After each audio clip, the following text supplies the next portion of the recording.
Chapter 18. In him was life, and the life was the light of men. The Gospel of John. Upon my request, Anastasia took me to see the ringing cedar which her grandfather and great-grandfather had talked about. It was not very far from the glade. The tree, approximately 40 meters tall, rose slightly higher than its neighbors, but its principal distinguishing feature was the aureole radiating from its glistening crown, similar to the halos around the faces of saints depicted on icons. The aureole was not even, it pulsated, and at its upper tip one could see a thin ray of light beaming into the infinity of the heavens. The spectacle was dazzling and absolutely charming. At Anastasia's suggestion, I pressed the palms of my hands to its trunk. I could hear a ringing or crackling noise, comparable to what one might hear standing under a high-voltage transmission line, only more resonant. It was I who happened to discover a way to send its energy back into space, and then have it distributed here on Earth, Anastasia told me. You see how its bark has been torn off in various places? That is where the bear was climbing it. It was quite a challenge to get her to carry me up to the first branches. I clung onto the fur on her neck. She would climb and then let out a roar, climb and roar. After reaching the lowest branches, I was able to clamber up from branch to branch, right to the top. I sat there for 2 days and thought of everything I could to save the tree.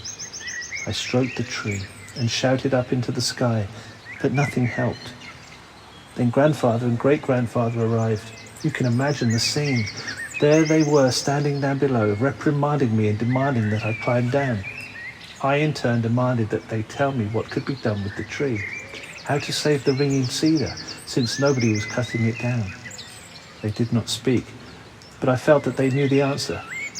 Grandfather, old trickster that he was, tried to lure me down, promising to help me establish a connection with a certain woman I'd been unable to reach on my own.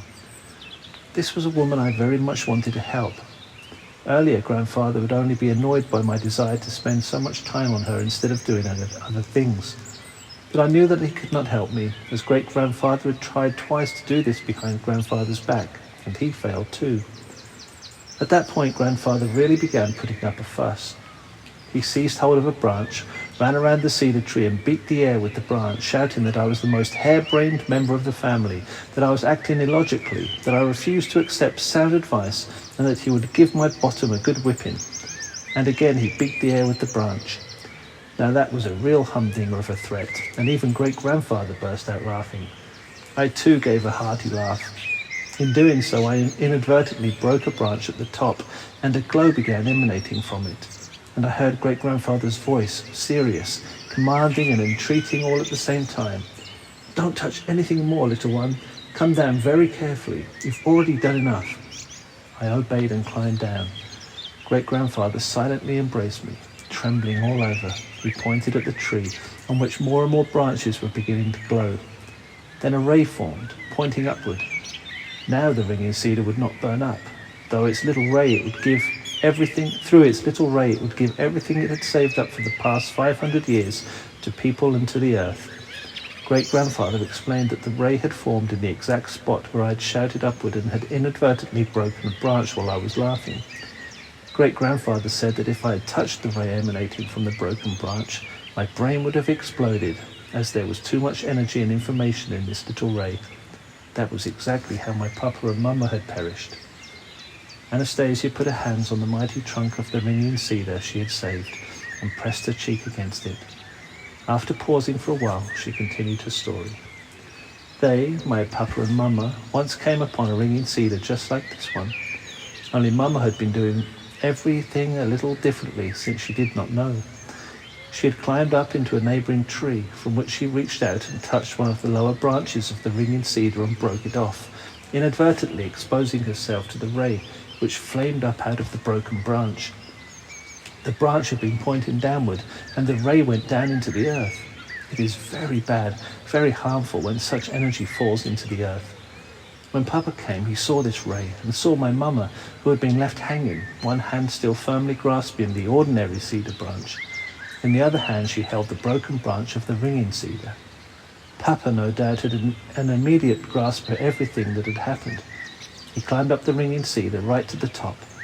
Grandfather and great-grandfather saw him break off the upper branches, but they did not glow, while more and more of the lower ones began glowing.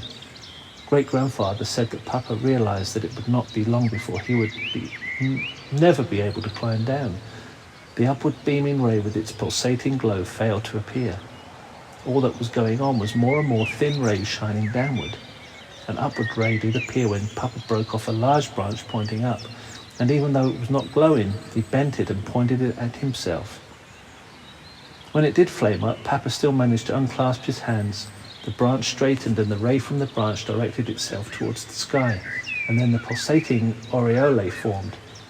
Great-grandfather said that at the last moment of his life, Papa's brain was able to take in an enormous flood of energy and information, and that he was able, in some incredible way, to clear his mind of all previously accumulated information, and so was able to gain the time required to unclasp his hands and direct the branch upward just before his brain exploded.